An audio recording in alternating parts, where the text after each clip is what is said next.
Hi friends, welcome to biology for DSC 10th class first lesson పోషణాహార సరఫరా వ్యవస్థ part 2 video చూద్దాం. కిరణజన్య సంయోగ క్రియ యాంత్రికం.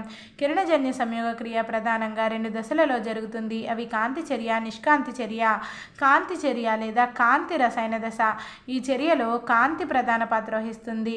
ఇందులో కాంతి ద్వారా ప్రేరేపించబడిన అనేక రసాయనిక చర్యలు ఒకదాని వెంట ఒకటి అతి త్వరగా జరుగుతూ ఉంటాయి. అందువలన ఈ దశను కాంతి రసాయన దశ, ఫోటోకెమికల్ ఫేజ్ అని అంటారు. కాంతి చర్య క్లోరోప్లాస్ట్లోని గ్రానా తైలికాయిడ్లలో జరుగుతుంది. కాంతి చర్య ఎక్కడ జరుగుతుంది? క్లోరోప్లాస్ట్లోని గ్రానా తైలికాయిడ్లలో జరుగుతుంది. కాంతి చర్య క్లోరోప్లాస్ట్లోని గ్రానా తైలికాయిడ్లలో జరుగుతుంది. కాంతి చర్య వివిధ సోపానాలలో జరుగుతుంది. మొదటి సోపానం, క్లోరోఫిల్ను కాంతి శక్తికి బహిర్గతం చేసినప్పుడు ఫోటాన్లను శోషించి క్రియావంతమవుతుంది. ఫోటాన్లను శోషించడం ఏంటి అంటే, ఈ కాంతి శక్తి అనేది ఫోటాన్ల రూపంలో ప్రవహిస్తుంది. కాబట్టి క్లోరోఫిల్ను కాంతి శక్తికి బహిర్గతం చేసినప్పుడు ఫోటాన్లను శోషించి క్రియావంతమవుతుంది.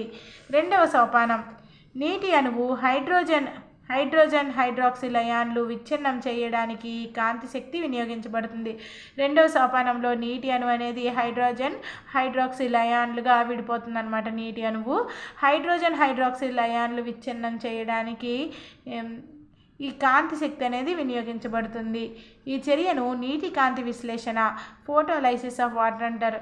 H2 అనేది H+OH- అయాన్లుగా విడిపోతుందని చెప్పుకున్నాం కదా, అది. ఫోటో అనగా కాంతి, లైసిస్ అనగా విచ్ఛిన్నం చేయడం అని అర్థం. ఫోటో అనగా కాంతి, లైసిస్ అనగా విచ్ఛిన్నం చేయడం అని అర్థం. అంటే కాంతి ద్వారా నీటి అణువు విచ్ఛిన్నం చెందడం అన్నమాట. దీనిని రాబర్ట్ హిల్ అనే శాస్త్రవేత్త నిరూపించాడు. నీటి కాంతి విశ్లేషణని ఎవరు నిరూపించారు? రాబర్ట్ హిల్ అనే శాస్త్రవేత్త నిరూపించాడు. అందువల్ల హిల్ చర్య అని కూడా అంటారు. మూడవ సోపానం, అత్యంత చర్యాశీలమైన నీటి అయాన్లు 2 మార్గాలలో తొందరగా మార్పు చెందుతాయి. H+OH- అయాన్ చర్యలు వివిధ దశలు ఎలా జరుగుతాయో పరిశీలిద్దాం. OH- అయాన్లు ఒకదాని వెంట ఒకటిగా జరిగే అనేక చర్యల పరంపర ద్వారా నీరు మరియు ఆక్సిజన్ ఉత్పత్తి చేస్తుంది. OH- అయాన్లు ఒకదాని వెంట ఒకటిగా జరిగే అనేక చర్యల పరంపర ద్వారా ఏర్పడుతుంది? నీరు, అదేవిధంగా ఆక్సిజన్ అనేది ఉత్పత్తి అవుతుంది. నీరు మొక్క లోపల వినియోగించబడుతుంది, కానీ ఆక్సిజన్ మాత్రం వాతావరణంలోనికి విడుదలవుతుంది. H+ అయాన్ నిష్కాంతి చర్యలో క్రమానుగత చర్యల పరంపరకు లోనవుతుంది. H+ అయాన్ నిష్కాంతి చర్యలో క్రమానుగత చర్యల పరంపరకు లోనవుతుంది. కాంతి చర్యలో ఎడినోసిన్ ట్రైఫాస్ఫేట్ మరియు చైతన్యం చెందిన నికోటినమైడ్ అడినైన్ డైన్యూక్లియోటైడ్ హైడ్రోజన్ ఫాస్ఫేట్లు అంత్య పదార్థాలుగా ఏర్పడతాయి. కాంతి చర్యలో అంత్య పదార్థాలు ఏమిటి? ఎడినోసిన్ ట్రైఫాస్ఫేట్ ATP మరియు చైతన్యం చెందిన నికోటినమైడ్ అడినైన్ డైన్యూక్లియోటైడ్ హైడ్రోజన్ ఫాస్ఫేట్లు అంత్య పదార్థాలుగా ఏర్పడతాయి. దీనిని గ్రాహ్యక శక్తి, ఎసిమ్యులేటరీ ఎనర్జీ అని అంటారు. నెక్స్ట్, నిష్కాంతి చర్య, జీవ సంశ్లేషణ దశ. ఈ దశలోని చర్యలకు కాంతి శక్తి అవసరం లేదు. అంతేకాకుండా కాంతి చర్యతో పాటు జరుగుతుంది. 2 చర్యల మధ్య వ్యవధి సెకండ్లో 1000వ వంతు కంటే తక్కువగా ఉంటుంది. నిష్కాంతి అంటే చీకటిలో లేదా రాత్రి వేళలో జరుగుతుందని అర్థం కాదు. ఈ చర్యలో నిష్కాంతి చర్య అంటే చీకటిలో జరుగుతుంది, రాత్రి వేళ జరుగుతుంది అని అర్థం కాదు. ఈ చర్య కాంతిపై ఆధారపడదని అర్థం చేసుకోవాలి. కాంతి విశ్లేషణలో ఉత్పత్తి అయిన H+ అయాన్ను NADP అనే ప్రత్యేక అణువు స్వీకరించి NADPHగా మారుతుంది. నిష్కాంతి చర్యలో NADPH యొక్క H+ అయాను CO2తో కలిసి ATP శక్తిని వినియోగించుకుని గ్లూకోజ్ను ఉత్పత్తి చేస్తుంది. ఈ సంశ్లేషణలో అనేక మధ్యస్థ పదార్థాలను ముఖ్యంగా రెబ్యులోజ్ బైఫాస్ఫేట్ ఎంజైమ్లను ఉపయోగించుకుంటూ అనేక సోపానాల్లో జరుగుతుంది. ఈ చర్యలో చివరగా గ్లూకోజ్ పిండి పదార్థంగా మారుతుంది. నిష్కాంతి చర్యలో చివరగా గ్లూకోజ్ పిండి పదార్థంగా మారుతుంది. మొక్కలు వివిధ రకాలైన పరిస్థితుల్లో సైతం తమ జీవక్రియలను నిర్వర్తించగలుగుతాయి. అవి ఎక్కువ కాంతి, వేడిగా పొడిగా ఉండే వాతావరణంలోనూ, తడి తేమతో నిండి తక్కువ కాంతి కలిగిన వాతావరణంలోనూ మొక్కలు తమ విధులను జరుపుకుంటాయి. కాంతి మరియు ఇతర కారకాల ఆవశ్యకత మొక్కకు వేరువేరుగా ఉంటుంది. నెక్స్ట్ పరపోషకాలలో పోషణ గురించి చూద్దాం. సజీవ ప్రపంచంలో జీవులన్నీ విభిన్న పరిస్థితుల్లో సైతం సర్దుబాటు చేసుకుంటూ జీవించడానికి వీలుగా తమ పరిసరాలలో అనుకూలతను కలిగి ఉంటాయి. అదేవిధంగా విభిన్న పద్ధతులలో ఆహారాన్ని సేకరిస్తాయి. సూర్యకాంతి సమక్షంలో ఆహారాన్ని తయారు చేసుకునే వాటిని స్వయం పోషకాలు అంటారు. అలా సొంతంగా ఆహారాన్ని తయారు చేసుకోలేని వాటిని పరపోషకాలు అంటారు. జీవులు తమ ఆహారాన్ని ఎలా పొందగలుగుతాయి?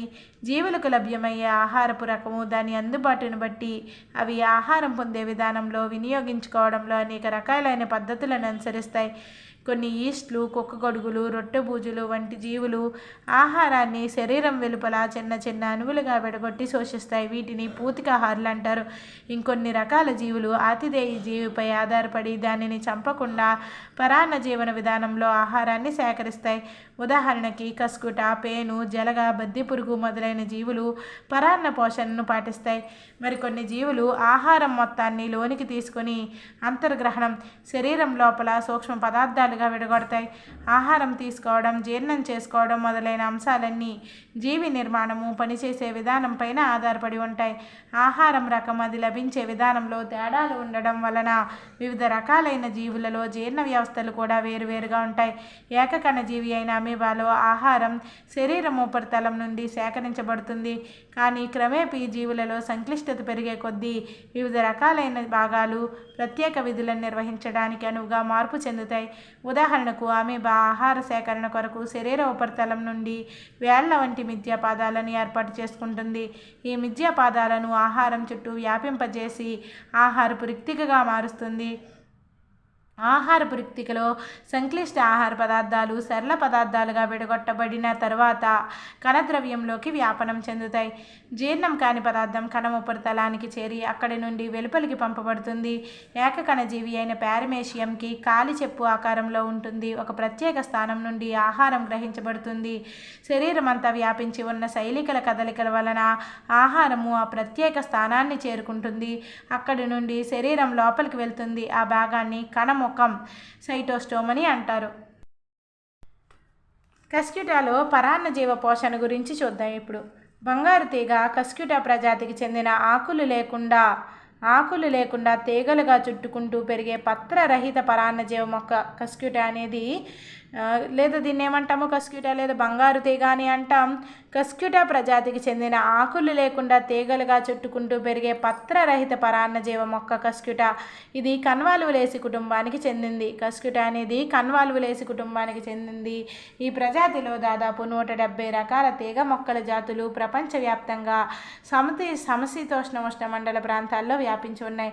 చాలా జాతులు వాటి ఆతిథేయ మొక్కలతో సహా కొత్త ప్రాంతాలకి ప్రవేశించాయి. బంగారు తీగ లేదా డాడర్ అని పిలువబడే ఈ మొక్కలో పత్రహరితం ఉండదు. కస్క్యూటా రిఫ్లెక్సాలో చాలా తక్కువ మొత్తంలో పత్రహరితం ఉంటుంది. ఇది చూషకాల ద్వారా ఆహారాన్ని సేకరిస్తుంది. హాస్టోరియాలు వేళ్ల మాదిరిగా ఉండి ఆతిథేయ కణజాలంలోనికి చొచ్చుకొని పోతాయి. ఒక్కొక్కసారి ఆతిథేయిని కూడా చంపివేస్తాయి. డాడర్ కాండము సన్నగా పొడవుగా నారింజ, లేత గులాబీ, పసుపు లేదా గోధుమ రంగులోకి ఉంటుంది. డాడర్ పుష్పాలు బొడిపెల రూపంలో గుంపులుగా ఉంటాయి. పసుపు లేదా తెలుపు రంగులో ఆకర్షక పత్రాలు ఉండే తమ్మెలు గంట ఆకారంలో ఉంటాయి. పత్రాలు సన్నని పొలుసుల మాదిరిగా క్షీణించి ఉంటాయి. డాడర్ విత్తనం మొలకెత్తినప్పుడు అంటువేరుగా ఏర్పడుతుంది. తరువాత సన్నటి పొడవైన కాండం సర్పిలాకారంలో ఎదుగుతూ ఆతిథేయి మొక్కను చేరే వరకు పెరుగుతుంది.